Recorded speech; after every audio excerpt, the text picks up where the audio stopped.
topic is mgbochume. Don't run, calm down. Mgbochume means consonants. Last time we talked about the vowel sounds.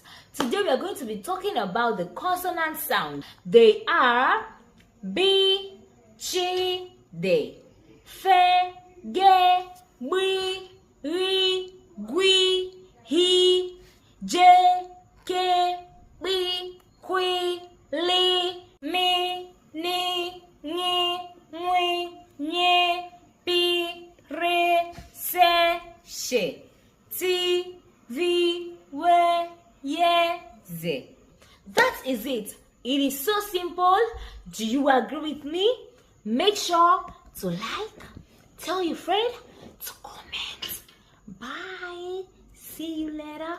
Bye.